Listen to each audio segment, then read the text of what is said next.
Rubén, volvemos entonces. Me decía que efectivamente, es decir, no se encuentra en la zona del BRAE, pero donde ha sido la incursión el día de ayer es políticamente, digamos, es parte de esa jefatura policial.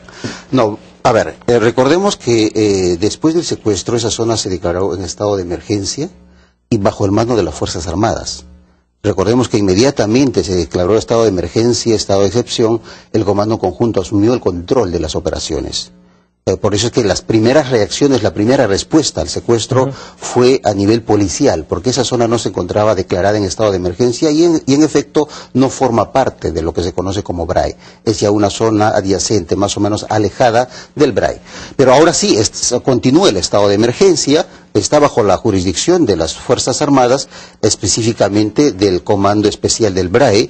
Allí hay un general del Ejército que está operando y hay un comando conjunto que nos han informado de que está en la zona de Quepachiato. Entonces, la pregunta que nos hacemos es, ¿cómo es que la inteligencia de este comando unificado no pudo darse cuenta de que Gabriel sigue bastante cerca a donde había secuestrado anteriormente? Porque estamos hablando de pocos kilómetros donde se produjo este último incidente terrorista.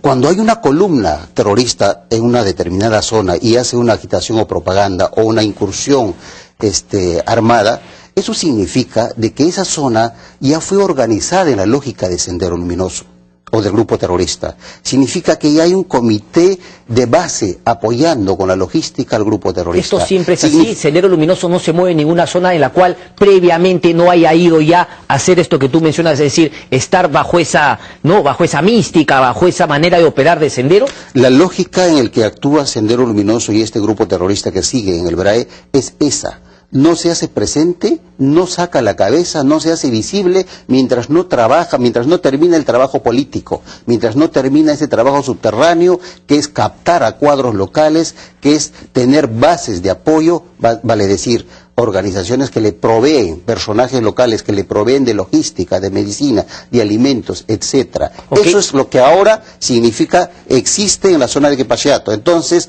definitivamente, Quepachiato y parte de la provincia de la Convención ahora son incluidos, forman parte de la zona de dominio del grupo terrorista. Caray, entonces donde volvamos a ver una incursión terrorista quiere decir que ya ha sido de alguna manera tomada también esa base social que tú mencionas por parte de Sendero. No, ya existen las bases sociales, ya existen los comités abiertos, ya existen las bases de apoyo. Si no, Gabriel no podría permanecer en esa zona por mucho tiempo. O sea, no es solamente ya una zona de influencia con incursiones esporádicas de este grupo terrorista. Estamos ya hablando de una zona que ha sido organizado en la lógica de Sendero Luminoso. Estamos hablando de que hay personajes, autoridades, hay empresarios locales, etcétera, que están colaborando con el grupo terrorista. Entonces, en realidad, por lo que hemos visto ahora de esta última incursión, insisto, de que Gabriel o el terrorista que está en esta zona está en la absoluta capacidad de tomar cualquier instalación de camisea.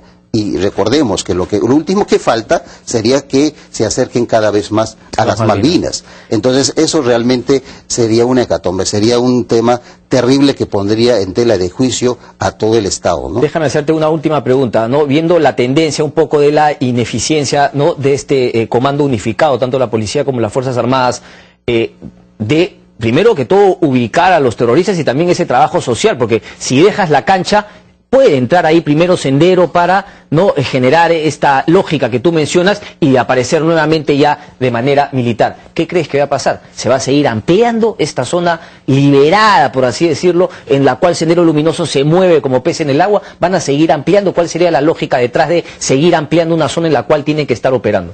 Bueno, los últimos 6, 7 años ese ha sido el denominador común. Ampliando y ampliando. El crecimiento y fortalecimiento del grupo terrorista, no solamente en el control territorial, sino también en su potencia de fuego.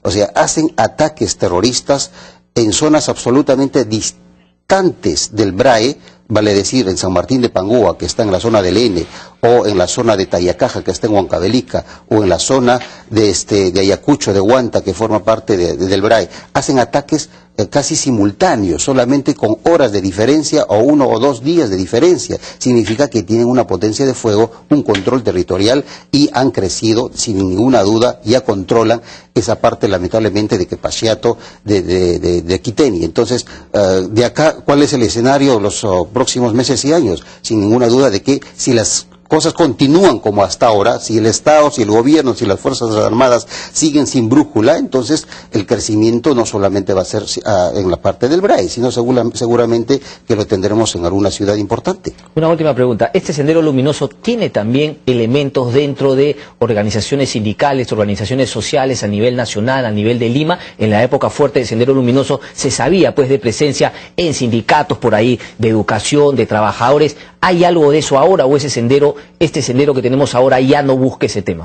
No, una de las características nuevas de este grupo terrorista que opera en el BRAE es buscar confluencias con organizaciones sociales, con frentes de defensa, subirse a la plataforma reivindicativa y agudizar el problema, generar muertos.